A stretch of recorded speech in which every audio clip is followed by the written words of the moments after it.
अरे वाह, मुझे तो लगा था कि गांव से मुर्गी उठाकर लानी पड़ेगी, लेकिन ये तो यहीं मिल गई। गर्मियों का मौसम था। ऐसे में कुछ जानवर बरगद के पेड़ के पास वाले मैदान में खेल रहे थे। खेलते खेलते उनको सामने से एक मुर्गी का चूजा आता हुआ नजर आया। अरे, हमारे जंगल में चूजा? हाँ, मेरा नाम मुन्नू है। तुम बहुत प्यारे हो मुन्नू, लेकिन यहाँ तुमको खतरा है।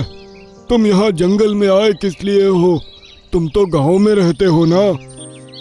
मैं अपनी मम्मी के साथ एक किसान के घर में रहता हूँ। सुबह किसान खेत पर गया हुआ था, मैं पिंजरे में था और मम्मी पास में ही दाना चुग रही थी। जाने कहां से एक बड़ा सा कुत्ता आया और मुझ पर हमला करने के लिए मेरे करीब बढ़ने लगा। मम्मी ने जब यह देखा कि वो मेरे पिंजरे तक पहुंच चुका है, तो उन्होंने शोर करते हुए उसको अपने पीछे लगा लिया। वो भागकर जंगल की तरफ ही आई थी। अब मुझे नहीं पता कि वो कहाँ पर है, बस उनको ढूंढने ही यहाँ आया हूँ।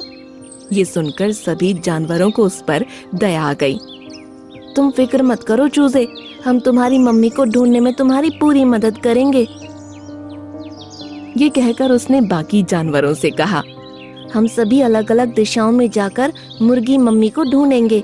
मोंटू बंदर, तुम मुन्नू चूजे के साथ रहोगे।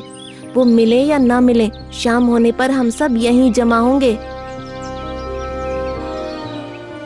ये तय कर सभी मुर्गी मम्मी को ढूंढने निकल पड़े। इस तरफ शेर लकड़बग्घे से कुछ बात कर रहा था। लकड़बग्घा, ध्यान से सुनो। मैं कुछ दिनों के लिए मेरे भाई से मिलने उसके जंगल जा रहा हूँ। जब तक मैं वापस नहीं आ जाता, तुम जंगल का शासन संभालोगे। लेकिन याद रहे, अगर वापस आकर मैंने तुम्हारी एक भी जानवर से बुराई सुनी, तो तुम्हारे लिए बिल्कुल भी अच्छा नहीं होगा। आप बेफिक्र रहें शेर, मैं आपको शिकायत का मौका नहीं दूंगा। उससे ये बात कर शेर वहाँ से निकल गया। अब एक तरफ सभी जानवर चूजे की माँ को ढूंढने में मेहनत कर रहे थे और दूसरी तरफ लकड़बग्घा राजा बनने के बाद अपनी मनमानी से खूब जानवरों को परेशान रखने लगा। रोजाना यही होता कि जानवर मुर्गी को ढूंढते और शाम होने पर बरगद के पेड़ के पास आकर मिलते। इसी तरह 3 दिन गुजर गए। अब लकड़बग्घा सोचने लगा कि जब शेर वापस आएगा तो वो उसका सामना कैसे करेगा। मैं तो बुरा फंसने वाला हूँ। शेर वापस आएगा तो जानवर मेरे बारे में उसके कान भरना शुरू कर देंगे। ऐसा क्या किया जाए कि शेर आते ही मुझसे खुश हो जाए और जानवरों की बातों पर ध्यान ना दे। कुछ देर सोचने के बाद उसको एक आइडिया आया और वो गुफा से निकल गया।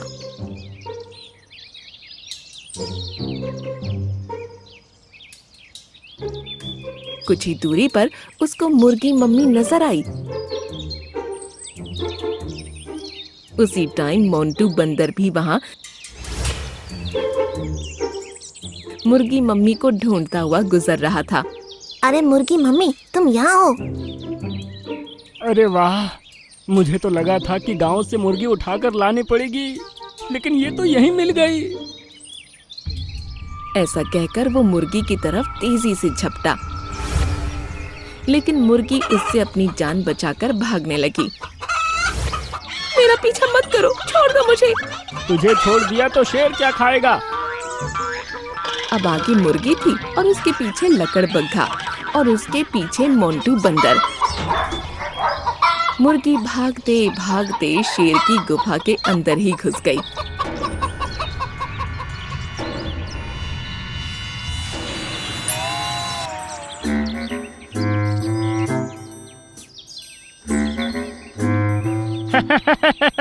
ये अच्छा हुआ कि ये अपने आप ही गुफा में पहुंच गई।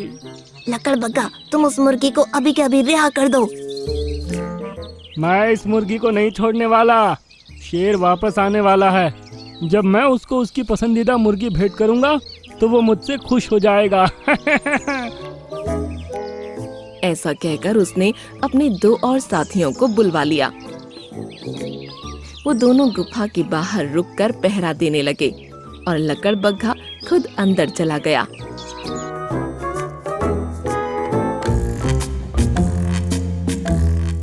डरो नहीं, मैं तुमको नहीं मारूंगा। तुम्हारा शिकार तो खुद शेर आकर करेंगे। मोंटू बंदर अब तेजी से बरगद के पेड़ की तरफ भागा। सभी जानवर मुन्नू चूजे के साथ बरगद के पेड़ के पास पहुंच चुके थे। इतने दिनों से आप लोग मेरे साथ मेहनत कर रहे हैं, लेकिन मम्मी का कुछ पता नहीं चल रहा है। फिक्र मत करो मुन्नू, हम उनको ढूंढ लेंगे। अभी तक मोंटू बंदर यहाँ नहीं लौटा है, हो सकता है उसको आज वो मिल गई हो। थोड़ी देर बाद मोंटू बंदर वहाँ पहुँचा। उसकी सांस फूल रही थी और वो बहुत डरा हुआ लग रहा था। अरे मोंटू, तुम इतना डरे हुए क्यों हो? मैंने मम्मी मुर्गी को ढूंढ लिया था, लेकिन अब उनकी जान खतरे में है। तुम क्या कहना चाहते हो? अब मोंटू बंदर ने उनको सारी कहानी कह सुनाई, जिसे सुनकर चूजा और डर गया। ओह नो, अब हम मम्मी को कैसे बचाएंगे? तुम बेफिक्र रहो चूजे, मेरे पास एक ऐसा प्लान है जिससे हम मम्मी मुर्गी को बचा लेंगे। ये कहकर उसने अपना प्लान सबको बताया। अगले दिन शेर जंगल वापस आ चुका था।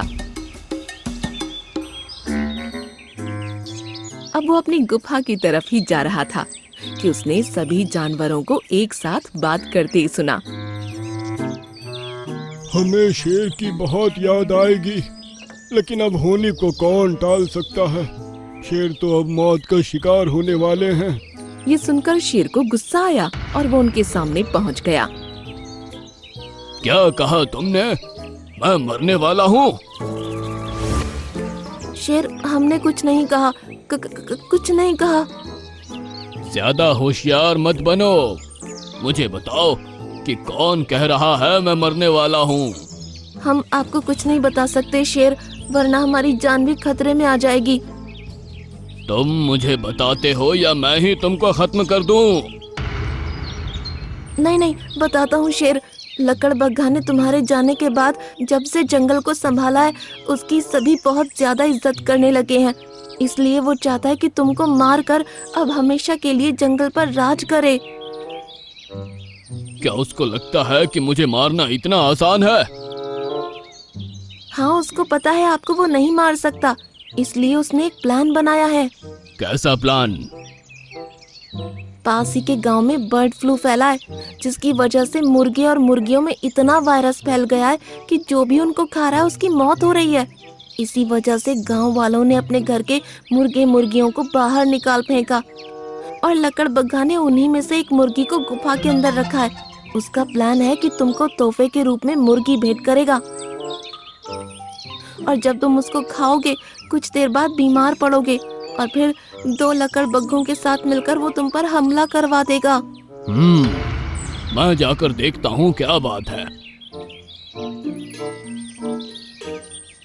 कुछ देर बाद जब शेर गुफा पर पहुंचा तो उसने देखा कि उसकी गुफा के बाहर 2 लकड़बग्घे और बैठे हुए हैं। यहाँ तो सच में 2 लकड़बग्घे और है। इसका मतलब छोटू हिरन सही कह रहा था। वो गुफा के अंदर पहुंचा तो लकड़बग्घा उसको देखकर खुश हो गया। शेर, आप आ गए।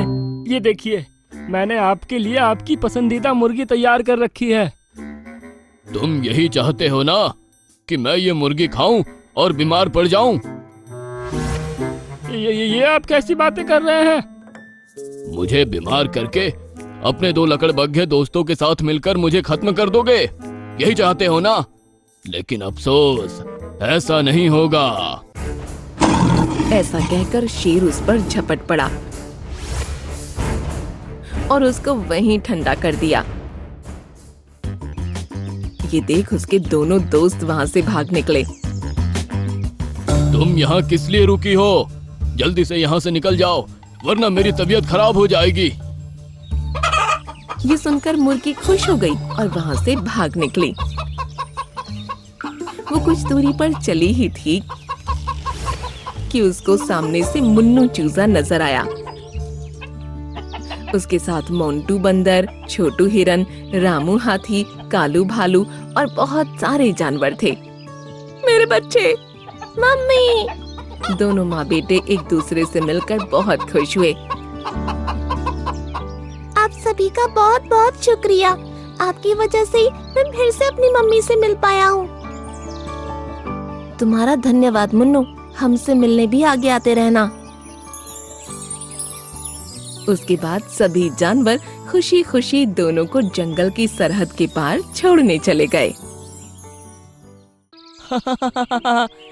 सही कहा मेरे दोस्त, अब तो बस अपनी आंखों में एक बूंद इस पेड़ के पत्तों को निचोड़कर टपकानी है। इसके बाद हमारी आंखें इतनी तेज हो जाएगी कि शेर और लोमड़ी हमें दूर से आते हुए भी नजर आ जाया करेंगे। एक जंगल में शेरू नाम का एक शेर रहा करता था। अपने शिकार को फांसने के लिए उसने एक लोमड़ी को सेविका के रूप में रखा हुआ था। लोमड़ी हमेशा जानवरों पर नजर रखती और उनको अकेला पाकर शेर को खबर कर देती थी। फिर शेर मौका देखकर जानवरों का शिकार करता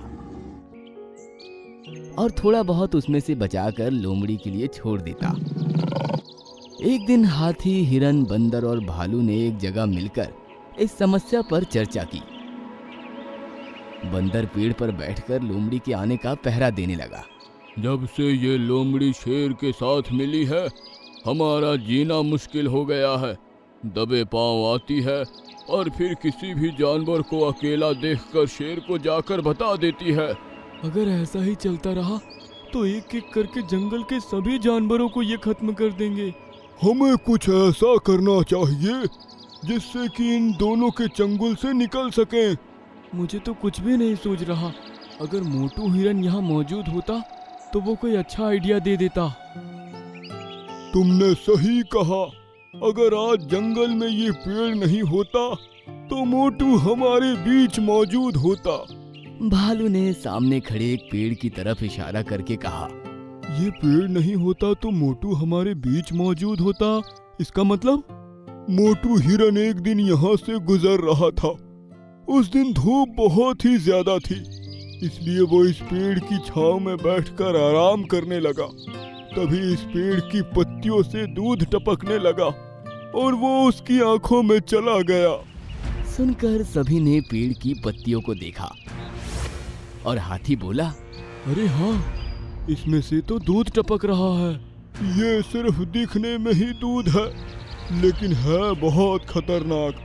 मोटू की आंखों में इस दूध के टपकने के थोड़ी देर बाद ही वो अंधा हो गया। बस उसके बाद से ही वो उसको हमेशा के लिए दिखना बंद हो गया। अंधा होने के बाद वो कुछ दिनों तक यहाँ वहाँ भटकता नजर आया, लेकिन उसके बाद कहाँ गया अभी तक एक राज ही है। सुनकर सभी को उस पर तरस आया और फिर हाथी खुश होकर बोला, दोस्तों, समझो कि अब हमें शेर और लोमड़ी से छुटकारा मिल गया। इतना कहकर हाथी ने सबको अपनी तरकीब बताई, जिसको सुनकर सभी खुश हो गए। उनको पता था कि लोमड़ी उनकी मौजूदगी की खबर देने के साथ साथ शेर को यह भी खबर देती है कि कौन सा जानवर क्या क्या बात करता है। शाम के वक्त वो सभी जानवर जानबूझकर उस पेड़ के पास इकट्ठे हो गए। हाथी, भालू और हिरन जोर जोर से बातें करने लगे, जिससे कि लोमड़ी सुनकर वहां आ जाए। बंदर चुपचाप उसी पेड़ पर बैठकर पहरा दे रहा था। थोड़ी देर बाद उसने देखा कि सामने से लोमड़ी आ रही है। दोस्तों, लोमड़ी दबे पांव इसी तरफ आ रही है। अपने आइडिया के हिसाब से काम करना शुरू कर दो। उसकी बात सुनकर वो लोग और जोर जोर से हंसने लगे, जिसको सुनकर लोमड़ी और तेज रफ्तार से उनकी तरफ आई। फिर वो झाड़ियों के बीच छिपकर उनकी बातें सुनने लगी। दोस्तों, आज के बाद हम कभी भी उस लोमड़ी और शेर के चंगुल में नहीं फंसने वाले। अब हमारे हाथ ये जादुई पेड़ की पत्तियां जो लग चुकी है। सही कहा मेरे दोस्त। अब तो बस अपनी आंखों में एक बूंद इस पेड़ के पत्तों को निचोड़कर टपकानी है। इसके बाद हमारी आंखें इतनी तेज हो जाएगी कि शेर और लोमड़ी हमें दूर से आते हुए भी नजर आ जाया करेंगे। सुनकर लोमड़ी खुश हुई और बोली, इन लोगों की ये तरकीब कभी इनको बचा नहीं पाएगी।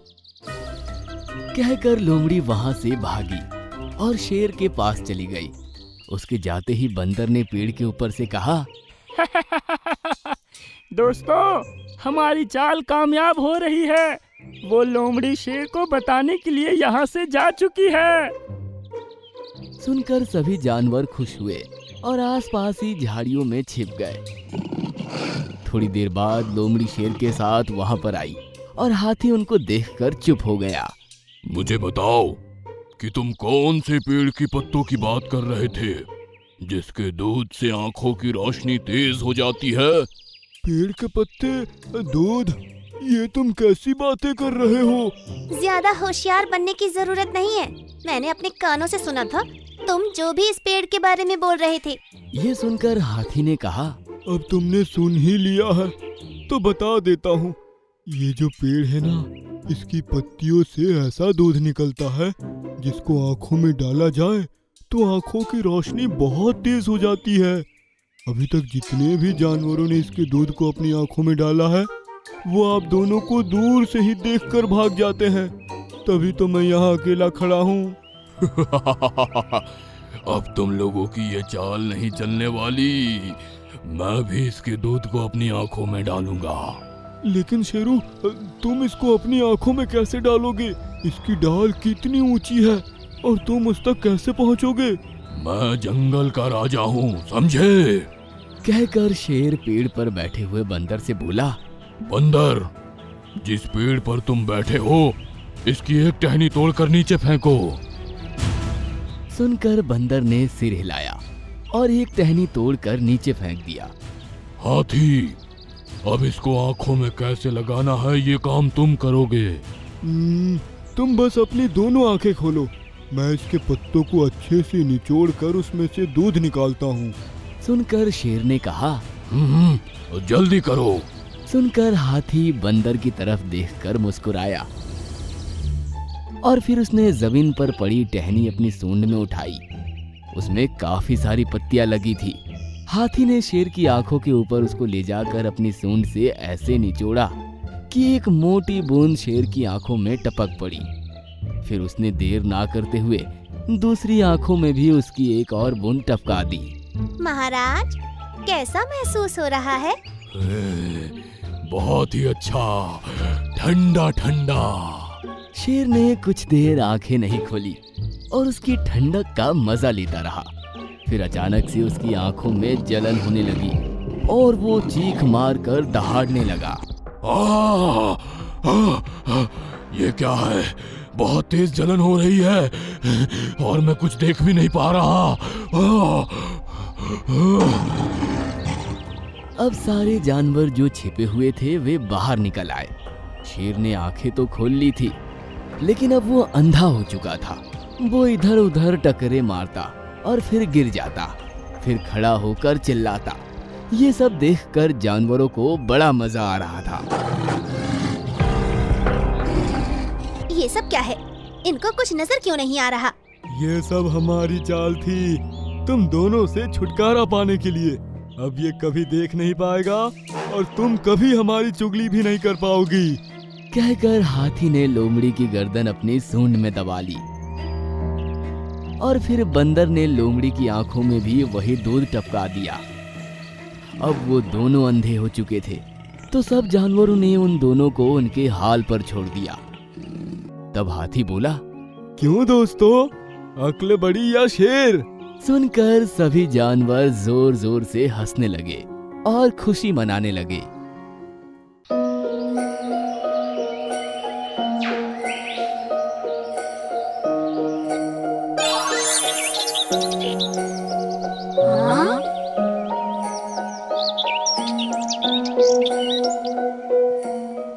अरे वाह, कितने प्यारे फ्रूट्स हैं। इनको मैंने पहले क्यों नहीं देखा? चलो अब देख लिया है तो इसे खाकर देखते हैं कि ये कैसा है। मैं भी तो जरा इसका स्वाद देखूं।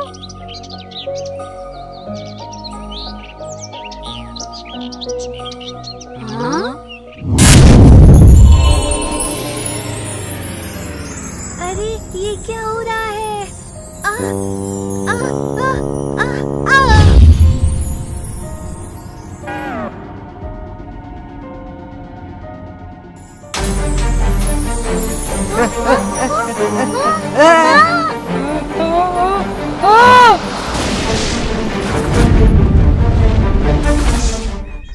जंगल में चारों तरफ कोहराम मचा हुआ था। हर जानवर परेशान नजर आ रहा था।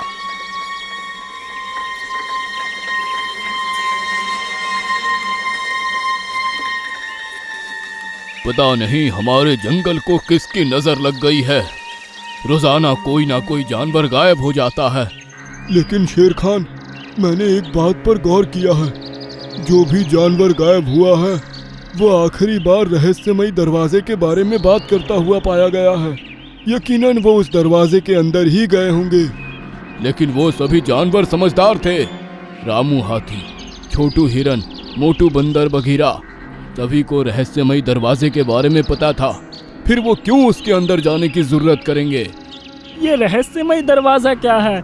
रहस्यमयी दरवाजा काली पहाड़ी पर है। उस दरवाजे के पार कुछ नजर नहीं आता, केवल सुनहरी चमकती किरणें दिखाई देती है। आज तक जो भी उसके अंदर गया है वो कभी वापस नहीं आया। हमारे बड़े जानवर गायब होने की खबर गोल्डी को लग चुकी है। वह कभी भी अपने भाई शेरू के साथ मिलकर हम पर हमला कर सकता है। आप दो शेरों का मुकाबला कैसे करेंगे? एक राजा होने के नाते हार मानना मुझे शोभा नहीं देता। मैं उनसे आखिरी दम तक लड़ूंगा। मीठू तोता ये सुनकर परेशान हो चुका था। वो उन जानवरों को ढूंढने के लिए अगली सुबह रहस्यमयी दरवाजे की तरफ उड़ चला। पहाड़ी पर उसको नजर आया कि नीचे कालू भालू गोल्डी से कुछ बातें कर रहा था। ये क्या? ये कालू भालू हमारे दुश्मन गोल्डी से क्या बात कर रहा है? जाकर सुनता हूँ। गोल्डी महाराज, आपके कहने पर मैंने जंगल के सभी बड़े जानवरों को बहला फुसलाकर उस रहस्यमयी दरवाजे के अंदर भेज दिया है। अब वो कभी वापस नहीं आएंगे। हमले का अच्छा मौका है। शेर खान आपसे हार मान लेगा और फिर हमारे जंगल पर भी आप ही का राज होगा। अगर ऐसा हुआ तो मैं तुमको उस जंगल का वजीर बना दूंगा। इसका मतलब है कि कालू गोल्डी से मिला हुआ है। इस साजिश के बारे में शेर खान को पता होना चाहिए। तभी मिट्ठू को अपने पीछे से किसी की आवाज सुनाई दी। क्या सुन रहे हो बच्चे? उसने पीछे मुड़कर देखा तो वो गोल्डी के जंगल की एक चील थी। गोल्डी राजा, इस मिट्ठू ने आप दोनों की बातें सुन ली हैं। पकड़ो उसको। ये सुनते ही मिट्ठू डर गया और फिर वहाँ से सीधा पहाड़ी की तरफ उड़ चला। चील उसका पीछा करने लगी। हे भगवान, कोई रास्ता दिखाओ, वरना मैं इस चील का शिकार हो जाऊंगा। तभी उसने देखा कि सामने एक सुनहरी दीवार चमक रही है। लगता है ये वही रहस्यमयी दरवाजा है जिसके बारे में सब बात कर रहे थे। इसी में घुस जाता हूँ। हाँ, कहकर उसने अपने पंखों को नहीं रोका और उस दरवाजे के अंदर चला गया। अरे वाह, ये तो बहुत अच्छा हुआ। अब ये कभी वापस नहीं आने वाला। कहकर वो वापस गोल्डी और भालू के पास उड़ गई। अंदर जाने पर कुछ देर तक मिट्ठू को कुछ नजर नहीं आया। फिर जो मिट्ठू ने देखा उसकी आंखें फटी की फटी रह गई। वो एक बहुत ही खूबसूरत जंगल था। उसमें सामने झरना बह रहा था। रंग बिरंगे फूल पेड़ों पर खिले हुए थे। उसने देखा कि उसके जंगल से गायब हुए सभी जानवर अलग अलग पिंजरों में कैद है। चारों तरफ नीली चिड़िए हैं और एक चिड़िया सिंहासन पर बैठी हुई है। कौन हो तुम? यहाँ आने की वजह? चिड़िया रानी, पहले आप ये बताइए कि आपने मेरे इन दोस्तों को यहाँ क्यों कैद करके रखा है? अब तुम भी इन्हीं की तरह यहाँ कैद होकर रहोगे। कहकर उसने छड़ी से जादू किया, लेकिन उसका मिट्ठू पर कोई असर नहीं हुआ। ये क्या? ऐसा कैसे हो सकता है? तुम पर जादू का असर क्यों नहीं कर रहा? कहकर उसने फिर से जादू किया, लेकिन इस बार भी मिट्ठू पर उसका कोई असर नहीं हुआ। मेरा जादू सिर्फ उन्हीं जानवरों पर नहीं चलता जो यहाँ किसी लालच में नहीं आते। क्या तुम सच में यहाँ किसी लालच में नहीं आए? नहीं रानी चिड़िया, मेरे पीछे एक चिल लगी थी। मैं उससे बचते बचते जल्दबाजी में इस दरवाजे के अंदर घुस आया। इसका मतलब तुम नेक दिल हो। तुम जैसा पक्षी ही मेरी तरफ से दिए गए इनाम का हकदार है।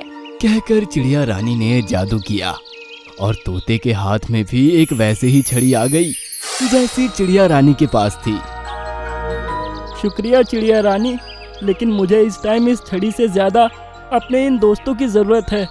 हमारे जंगल पर हमला होने वाला है। मुझे मेरे जंगल को तबाह होने से बचाना है। ठीक है मिट्ठू, ये लोग लालच के चक्कर में यहाँ आए थे। मैं इनको कभी नहीं छोड़ती, लेकिन तुम्हारे कहने पर इनको रिहा कर रही हूँ। कहकर चिड़िया रानी ने उन सभी जानवरों को भी पिंजरे से आजाद कर दिया।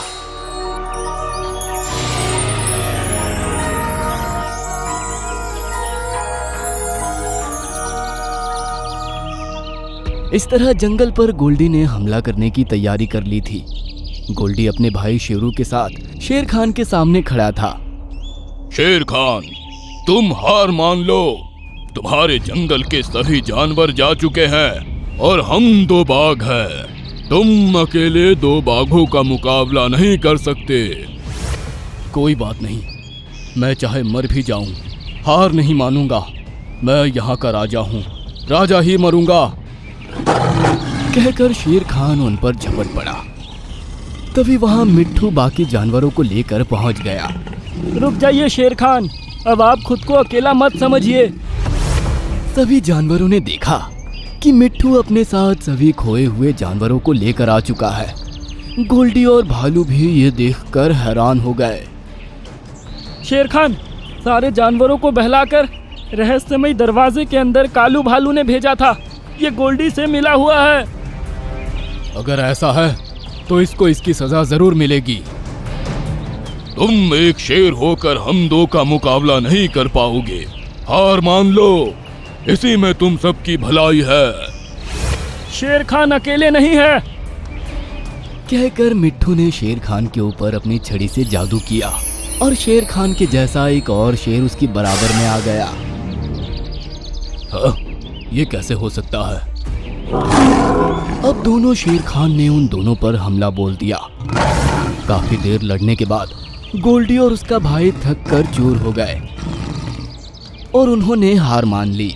हम हार मानते हैं, हार मानते हैं। अब तुम चुपचाप यहाँ से निकल जाओ और अपने साथ इस गद्दार भालू को भी ले जाओ। ऐसा सुनकर उन्होंने अपने साथ कालू भालू को लिया और फिर वहां से भाग गए।